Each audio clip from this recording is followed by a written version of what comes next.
با سلام به بینندگان عزیز رادیو آزادی. امروز دوم март و ساعت با وقت پراگ رسا هفته است و این لحظه ها برای شما نشر مخصوص انتخاباتی برنامه خبری را تقدیم میکنیم. در ویژه گفتار امروزه نتیجه های انتخاباتی وکیلان مجلس نمایندگان و مجلس های محلی همچنین خبرهای تاجیکستان و جهان را انعکاس خواهیم کرد. در استودیو من شهلا گلخوجه با من میرزا نبی خالقزاد تا نیم ساعت دیگر در پخش مستقیم شما را همراهی میکنیم.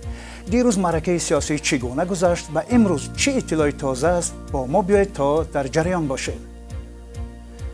ولی نخست توجه نمایید به سرخط موضوعهایی که در رفته برنامه امروز خبری مطرح میگردند.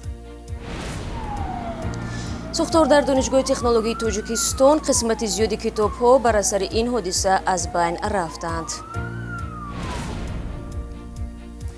کمیسیون مرکزی انتخابات و راعیپورسії تاجیکستان میگوید در جریان انتخابات یگان عرض و شکایت وارد نشده است، اما بعضی قانونشکنی‌ها به دوربین‌های خبرنگاران رادیوی آزادی افتادند. اینم یکم ولات کیوز اینجا یک خطاگی کشیده یک تا. و در جمهوری اسلامی ایران شماره گرفتاران بیماری کرونا ویروس و یا کووید 19 به 1000 نفر نزدیک می شود.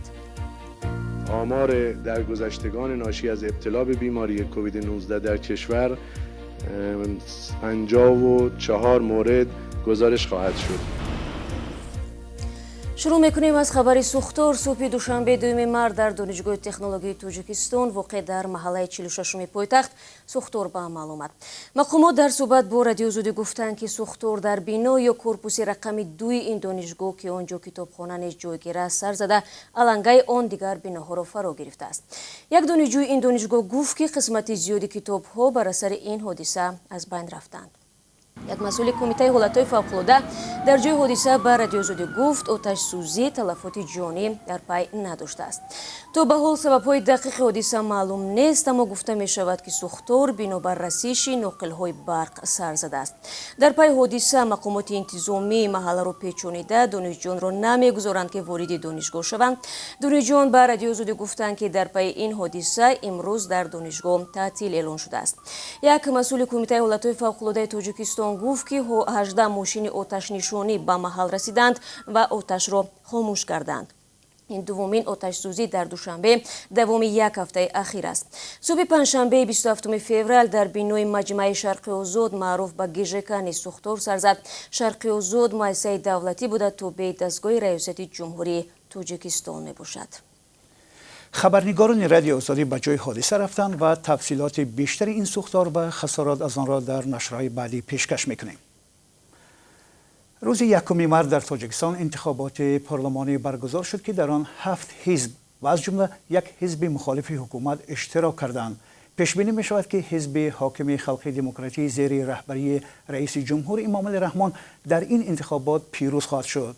این اولین انتخابات بعد امضای سازش صلح است که در آن حزب نهضت اسلامی تاجیکستان بزرگترین گروه مخالف حکومت اشتراک نکرد. بنا به اطلاع کمیسیون مرکزی انتخابات و راعیپورسії تا ظهر دیروز در انتخابات پارلمانی بیش از 75% مردم شرکت کردند و با همین انتخابات برگزار شده به حساب می رود. بختیار خدایرزاده رئیس کمیسیون انتخابات و راعیپورسії تاجیکستان شام دیروز ضمن صحبت مستقیم در تلویزیون دولتی تاجیکستان گفت انتخابات شفاف و اشکار گذشت. ناظران سازمان امنیت و همکاری اروپا هنوز خلاصه خود را بیان نکردند، ولی مشاهدان از سازمانی ҳамкориҳои شانگهای انتخابات را آزاد و شفاف عنوان کردند. کمیسیون مرکزی انتخابات میگوید تو شام یکشنبه درباره قانونشکنی در جریان انتخابات یگان عرض و شکایت و مراجعت وارد نشده است. هرچند خبرنگاران رادیو آزادی و کاربران شبکه‌های اجتماعی هنگام انعکاس و مشاهده رایدهی قانونشکنی‌های را مشاهده کردند و به نوار هم گرفتند. حالا همکارم زرنگیز نوروشو در خط مستقیم تلفنی از دوشنبه با ماست. زرنگیز سلام. آیا تا این ساعت کمیسیون مرکزی انتخابات یگان حرفی تازه گفت یا امور نوی اعلان کرد یا نه؟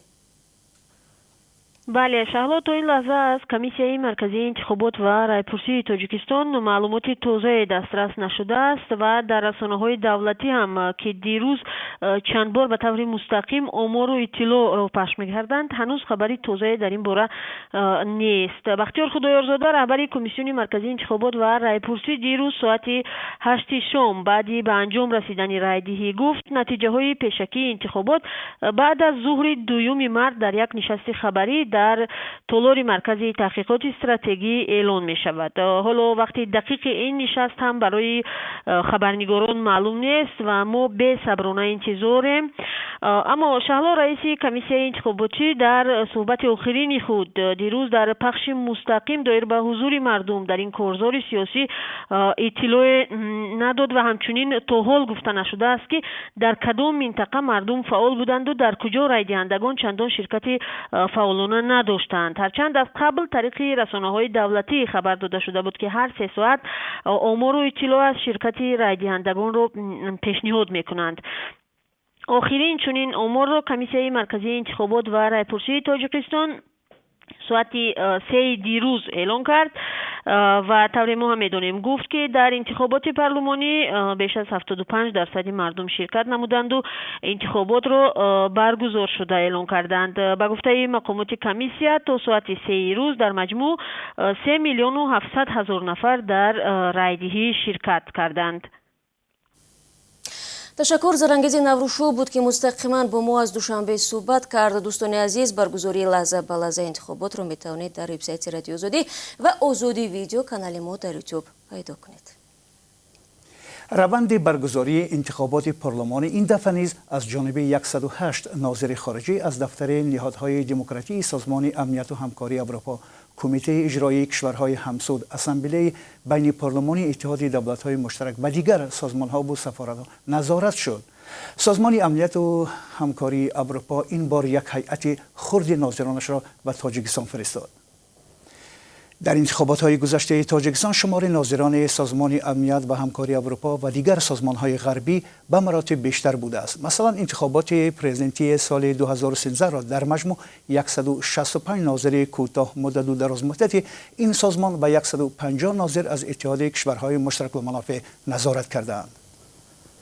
یکی از انتخابات عمده ناظرین بین‌المللی و هم صاحب نظران بیرونه این است که در میان حزب‌های سیاسی تاجیکستان به جز حزب سوسیال دموکرات هیچ تشکیلات مستقل و مخالف حکومت وجود ندارد و اکثر 5 حزب غیر از خلقی دموکراتی در اصل با موقع حزب حاکم هم نظر و هم سنگر میباشند.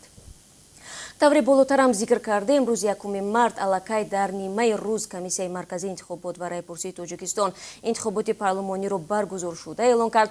برخی از نامزدها و قانوندانها به این اعلان زودرس با شبهه می‌نگرند چرا از گزارش علیشیر ظریفی و تخمین حکیمова میفهمیم.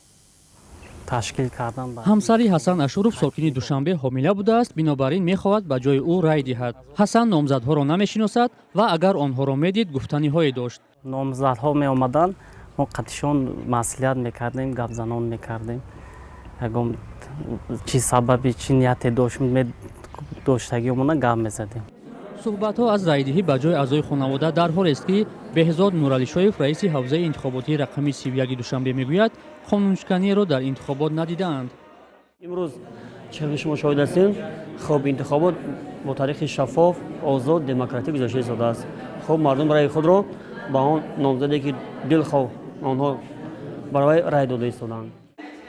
то нисфи рӯзи 1 март ба қитъаи райдиҳии 53 ва 54 ноҳияи сино ягон нозири хориҷӣ нарафт. комиссияи марказии интихобот хабар дод ки то соати 12 бештар аз 47% мардум дар интихобот ширкат карданд. аммо на ҳама ба ин эълон бовар доранд. таҳлилгарон аз ҳузури ками мардум мегӯянд. иршод сулаймонӣ, таҳлилгари тоҷик гуфт, дар муқоиса ба интихоботи парлумонӣ соли 2015 фазои ин интихобот камранг аст.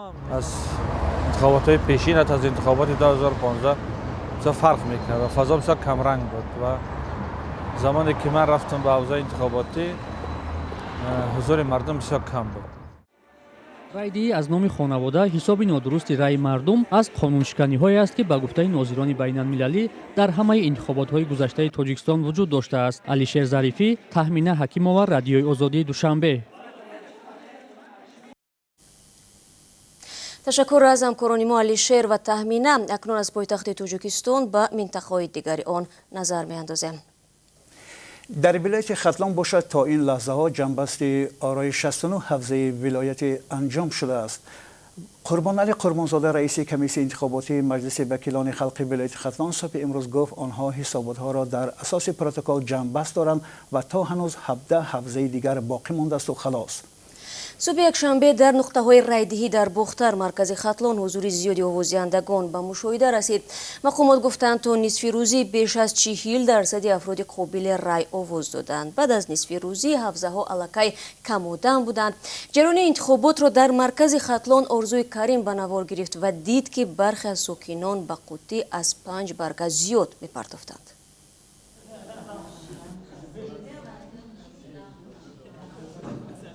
اینجا حوزه انتخاباتی شماره 50 شهر کلوب است. در برخی حوزه های انتخاباتی شهر و ناحیه ها پس از نصف روزی یکم مرت حالت های برزیاد پرتافتنی برگه ها به قوطی مشاهده شدند. در شهر و ناحیه ها هر نفر باید در 5 برگه موقع خود را در انتخابات معین کند. در حوزه 45 ناحیه وخش در حضور ناظران و مسئولان قطعه آوازدهی برخی از ساکنان به قوطی از 5 برگ زیاد می پرتافتند.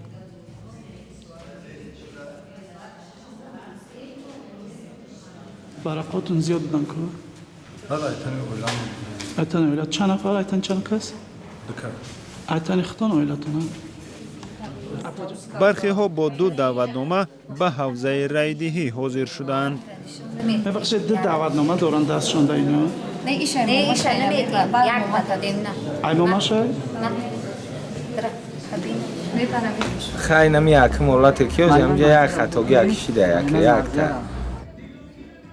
هرچند حالت های برزیاد پرتافتنی برگه به قوطی های آوازدهی مشاهده شد ولی کمیسیون مرکزی انتخابات تا حال شکایت یا از قانون شکنی اطلاع نداده است. در ولایت ختلان 1,700,000 نفر انتخاب کننده بودند. 252 نامزد برای کرسی های مجلس وکیلان شهر و نواحی، جماعت ها و مجلس نمایندگان رقابت کردند. با سپاس از همکارانم آرزوی کریم و شادمانیتیم. در این قسمت برنامه با نظرداشت انتخابات های گذشته و بعضی مشاهده ها از انتخابات دیروزه توجه شما را به نوع‌های تقلبکاری در جریان آوازدهی جلب می‌کنیم.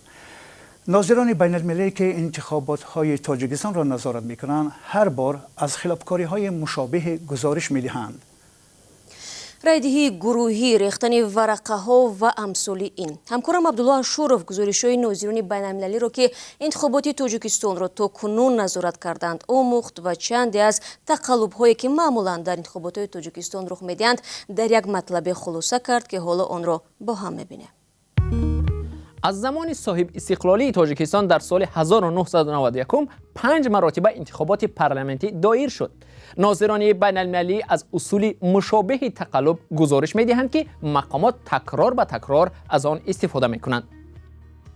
ریختن ورقه ها. به صندوق رای یک مقدار ورقه ها به جانبداری از نامزدی مورد نظر ریخته می شود. البته بر اضافه ورقه هایی که انتخاب کنندگان آواز دادند. این کار از نظر ناظران و نمایندگان حزب های سیاسی پنهانی صورت می گیرد و یا حتی در حضور آنها. ورقه های قبلا پر کرده شده به دست نماینده حوزه انتخاباتی داده می شود تا که او ناعیان آنها را به صندوق اندازد. در خلاصه حسابات نهایی سازمان امنیت و همکاری در اروپا در مورد انتخابات‌های پارلمانتی سالهای 2000، 2005، 2010 و 2015 گفته می شود که ریختن ورقه ها به صندوق رای از خلافکاری‌های معمول در روز انتخابات تاجیکستان است. رایدهی به جای همه اعضای عائله. تجربه رایدهی به جای همه اعضای عائله در تاجیکستان از زمان شوروی میراث مانده است. این گونه حالت‌ها در همه انتخابات‌های تاجیکستان پارلمانتی و هم پرزیدنتی مشاهده شدند. در انتخابات سال 2015 به حساب ناظران سازمان امنیت و همکاری در اروپا رایدهی عائلوی در 4 حوزه‌های انتخاباتی جای داشته است. ناظران سازمان امنیت و همکاری در اروپا اظهار داشتند که کمیسی‌های محلی این گونه شکایت‌ها را نادیده می‌گیرند. چرخ و فلک. این چگونه اصول است؟ به گروهی از آدمان و نزدیکان آنها سفارش داده می شود که به نامزدی مورد نظر در 2 و یا 3 حوزه انتخاباتی آواز دهند. تکراری آوازدهی یک گروه شخصان به گفته ناظران از سوی مقامات تشکیل کرده می شود. در گزارش سازمان امنیت و همکاری در اروپا دایر به انتخابات سال 2015 گفته می شود که رأیدهی گروهی در 18% حوزه های انتخاباتی و آوازدهی تکراری در 16% حوزه ها مشاهده شد. ساختکاری در شمارش آرا. رعایت نکردن ترتیب شمارش آوازها نیز یکی از تقلب‌کاری‌های عنعنوی است. در گزارش سازمان امنیت و همکاری در اروپا از انتخابات سال 2010 گفته می شود که ناظران در حوزه رقم 65 900 نفر انتخاب کننده را ثبت کردند، اما پس از ساعت 7 و بعد رفتن ناظران بین المللی 300 آواز اضافی در صندوق پیدا شد و رهبر حوزه از شرکت 100% رای دهندگان گزارش داد. در گزارش انتخابات سال 2015 ذکر می شود که در 28% حالتها آوازها درست شمرده نشدند. با نظر داشت جای داشتن این خطاکاری ها و مشکلات دیگر، ناظران بین المللی که در دوام 20 سال اخیر انتخابات تاجیکستان را نظاره می کنند هر 5 سال به خلاصه های یکسان می رسند. انتخابات پارلمانی سال 2000 در تاجیکستان مطابق به عهده‌داری ها در نزد سازمان امنیت و همکاری در اروپا صورت نگرفت. انتخابات پارلمانی سال 2005 در تاجیکستان با بسیاری از معیارهای انتخابات دموکراتی مطابق نبود. انتخابات پارلمانی سال 2010 جوابگوی اکثریت تعهدات کلیدی سازمان امنیت و همکاری در اروپا و دیگر معیارهای بین‌المللی انتخاباتی دموکراتی نبود. تشکر میگیم از عبدالله شورف. خوب بینندگان عزیز، تو این دقیقه‌های برنامه ما درباره آخرین خبرها از انتخابات پارلمانی در تاجیکستان به شما معلومات دادیم و منتظر نشست خبری کمیسیون مرکزی انتخابات و راعیپورسii میمونیم که نتیجه های انتخابات را باید بعد ظهر امروز 2 مارت اعلام کنند. به حالا یک آگهی پیشنهاد شما میشه و سپس صحبتمان را با خبرهای بین المللی ادامه میدهیم. از جمله درباره اعتراضها در قزاقستان و نشست مطبوعاتی پرزیدنت افغانستان اشرف غنی درباره رهایی هزارها محبوس طالبان از زندانها برایتان تفصیلات خواهیم داد.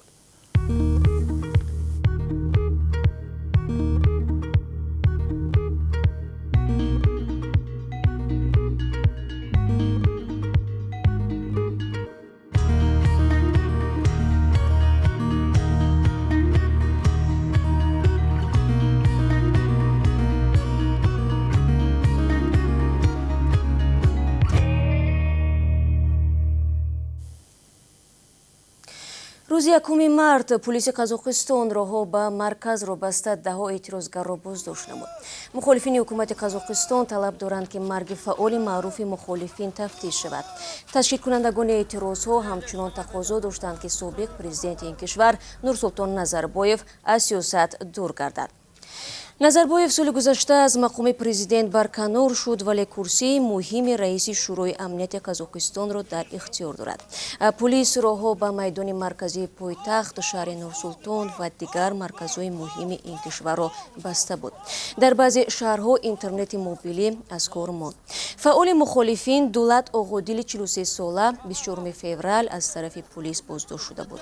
بعد چند ساعت او وفات کرد و پلیس اصرار می‌ورزد که آقادیل از بیماری قلب درگذشت. اعتراضگران منصبداران حکومت فعلی از جمله نظربایف و سیستم دولتی نزدیک به 30 سال گذشته را مسئول مرگ آقادیل می‌نامند. خبرنگاران رادیو آزادی از قزاقستان گزارش می‌دهند که شاهد بازداشت کمش 14 نفر در نورسولطان، دست کم 36 نفر در الماتو، 15 کس در شیمکند و 10 نفر دیگر در شهر اختیپه شدند. پرزیدنت قزاقستان قاسم جومرت توقایف روز 29 فوریه گفته بود که قضیه را موشکافانه تحقیق کرده و تصدیق می‌کند که آقادیل از بیماری قلب وفات کرده است. آقادیل در ماه آگوست برای شرکت در اعتراض‌های بدون اجازه دستگیر شده بود، ولی در ماه نوامبر یک روز پیش از رهایی‌اش از بازداشتگاه فرار کرده. ابراز داشت که حبسش غیر قانونی بود و از این رو او فرار کرد. آقادیل را 27 فوریه به خاک سپردند. رئیس جمهوری افغانستان اشرف غنی مهمترین بخش سازش ایالات متحده آمریکا و طالبان را که هدف از آن ختم جنگ 18 ساله در سرتاسر افغانستان است زیر سوال گذاشته است. روز یکم مرد در یک نشست مطبوعاتی در شهر کابل غنی گفت حکومت عهدهدار نشده است که 5000 محبوس طالبان را آزاد کند. رهایی طالبان محبوس یکی از بخش‌های اساسی سازش ایالات متحده آمریکا با طالبان است که 29 فوریه در قطر به امضا رسید. حکومت رو به غرب افغانستان در مذاکرات ایالات متحده و طالبان شرکت نکرده است. غنی میگوید رهایی محبوسان از زندانهای افغانستان در وکالت ایالات متحده آمریکا قرار ندارد و گفته رهبر افغان این مسئله امکان دارد در مذاکرات بین افغانی بحث و بررسی شود. اکنون از ایران میگویم منصبداران ایرانی تصدیق کردند که سرایت کرونا ویروس در این کشور جهش یافته، شماره قربانی ها از پیشتر هم افزایش یافته است. سرایت کرونا ویروس که بیماری کووید 19 نامگذاری شده است، آخر سال گذشته در چین آغاز یافته، خطر سرایت سراسری را به وجود آورده است. سخنگوی وزارت بهداشت ایران روز یکشنبه خبر داد که در این کشور 378 حادثه نوی سرایت کرونا ویروس به قید گرفته شده، شماره گرفتاران به 978 نفر برابر شد. او درباره افزایش قربانی ها نیز معلومات داد. آمار درگذشتگان ناشی از ابتلا به بیماری کووید 19 در کشور 54 مورد گزارش خواهد شد. بسیاری از کارشناسان تاکید میکنند که مقامداران ایرانی خطر کرونا ویروس را به قدر لازمه بها ندادند و در نتیجه سرایت آن افزایش یافت. آنها مثال میارند که حتی معاون وزیر بهداشت و یک عده منصبداران دیگر جمهوری اسلامی خودشان مبتلای این ویروس نو شدند. خوب، به برنامه رای دوم میدیم. رایدهی در انتخابات پارلمانی تاجیکستان به پایان رسیده، ظاهراً به اساس سوالهای ساکنان درباره این معرکه سیاسی هنوز انجام نیافته است. همکار ما در سازمان رادیو آزادی کیومرسیاتو روی خط است و از او میپرسیم که حالا مردم بیشتر درباره چی مینویسند. خوب کیومرس، با وجود آنکه رایدهی به قول خودت بس شد و پس از چند ساعت دیگر البته نتیجه های رسمی و اول انتخابات و همچنین پیروز و مغلوب این معرکه اعلان می شود، بحث ساکنان همان درباره چگونگی برگزاری انتخابات ادامه دارد. گروهی از شهرنویسان بیشتر معلومات کمیسیونی مرکزی انتخابات تاجیکستان را درباره آنکه در 9 ساعت اول رایدهی بیش از 75% مردم یا که بیش از 3,700,000 نفر آواز دادند به بحث کشیدند. برای مثال کاربر با نام در اینجا دارم امید عنایتوف در فیسبوک نوشته است که این 3,700,000 نفر اینها کیها باشند. یک خواننده دیگر به نام عبدالواحد صادقوف این هم در صفحه رادیو آزادی در فیسبوک نوشته است که اگر این رقم در انتخابات های گذشته صدا میدادند، گفته است قابل درک بود، اما در انتخابات روز یکشنبه به نظر او شاید 40% اشتراک کردند. البته این نقطه نظر کاربران هست، ولی مقامات و گروه های طرفداری آنها به درستی رقم های اعلان کرده کمیسیون پافشاری دارند. تشکر کیومرس. در رابطه به همین نکته‌ای که شما عرض کردید، بیشتر این کاربران بر روی چی تاکید میکنند؟ بله میرزا نبی، این کاربران البته گوناگون هستند، کسب و کار گوناگون هستند و بیشتری آنها از روی شهرهای فرستادهشان ما میفهمیم که یا شاید در مهاجرتند و یا نزدیکانشان در مهاجرت هستند و چند از شهرها را در این باره من با خود آوردم در اینجا و برایتان میگویم. کاربر با نام امین جان در صفحه رادیو آزادی در اینستاگرام و در پس منظر انتخاب وکیلان نو نوشته است که باید اینها کوشش کنند به مهاجرت رفتن تاجیکان را کمتر کنند، چون به گفته او اساساً جوانهای برخوردار از پشتیبانی مقامداران در تاجیکستان صاحب جای کار می شوند و به قول او جوانهای صاحب دیپلم در مسکو بارکشانی می کنند. یک نفر دیگر با نام سامان اکبر در اینجا میگوید که پارلمان نو اگر کوشش میکرد که نرخ پتنت یا اجازه کار در روسیه را ارزان کند، به فایده مردم خواهد شد. او گفته است که حالا بیش از 5,000 روبل برای پتنت پرداخت میکند و این برایش خیلی مشکل است.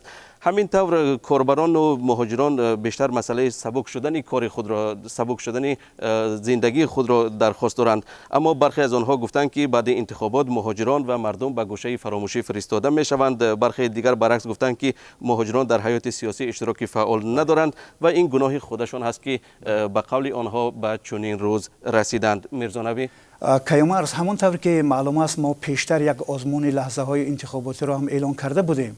آیا نوارها از کاربران هم دسترس شد درباره انتخابات؟ ایرو میخواستم که تشکر میرزا نبی، تشکر که این آزمون رو یادآوری کردید. بله روزی گذشته ما از کاربران ویدیوهای زیاد گرفتیم درباره لحظه های گوناگون انتخابات، از جمله هنگام رایدهی، هنگام بعضی قانون شکنی ها در قطعه های رایدهی و در مجموع ما تنها دیروز 10 ویدیوهای کاربران رو نشر کردیم. بعضی از این ویدیوها از کمبودها در جریان آوازدهی نقل میکنند. در ویدیوهای فرستاده کاربران ما لحظه های بجای اعضای خانواده رای دادن یک نفر هم وجود دارد. یک ویدیوی جالب از خبرنگار جوان تاجیک عبدالله غربتی دریافت کردیم که در این نوار یک نفر معلول هست که میگوید با دریافت خبرنامه یا که دعوتنامه به یک نقطه آوازدهی در ناحیه شاه منصور رفت، ولی به سبب نبودن امکانی برآمدن از زینه ها با عرابه معیوبی به قفا برگشت و اینکه شرایط برای آوازدهی پورا تامین نیست و مثل او معلولان از امکان رایدهی محروم هستند نگرانی میکند. ویدیوهای دیگری جالب هم هست که با نقل نمیشد حال و هوای آنها را به بیننده ها داد. بهتر است که خود بیننده ها به گوشه آزمون در سامانه رادیو آزادی وارد شوند و نوارها را پی هم ببینند. میرزا نبی، تشکر کریوماس برای تفصیلات خیلی مفصل. تشکر. ما ویژه گفتاری رادیو آزادی رو ادامه میدیم. نشریه حقیقت خوالینگ از نبود شرایط و فرسوده شدن بینای اداره شکایت میکنند. این نشریه که یگانه هفته‌نامه نویوی است، 10 سالها باز در شرایط بدی کاری قرار دارند. در حالی که در زمان معاصر روزنامه ها با ابونچیان الکترونی فعالیت خود را پیش میبرند، نشریه های محلی از کم بودن ابونچیان شکایت دارند. بینوی یگانه روزنامه در ناحیه خوالینگ سالها باز چنین حالت دارد. مسئولان روزنامه میگویند کار در چنین شرایط برای کارمندان خصوصا در زمستان سنگین است. اما بینوی فرسوده یگانه مشکل اداره حقیقت خوالینگ نیست. وضع امروزی روزنامه چیزی که با خود شما معلوم کردید در یک حالت بسیار خراب قرار دارد. راستی که حالت‌های که اسباب انجامی که برای ژورنالیست که لازم است نداریم. فقط در ماه اکتبر، سپتامبر اکتبر سال گذشته از طرف مقامات اجرایی کننده دولتی ناحیه یک عدد کامپیوتر با تمام تجهیزاتش ما کمک کردند. مسئولان هفته‌نامه حقیقت خوالینگ میگویند برای دستگیری نشریه بارها به حکومت ناحیه مراجعت کردند. اخیراً وعده شده است که اداره هفته‌نامه را تعمیر میکنند.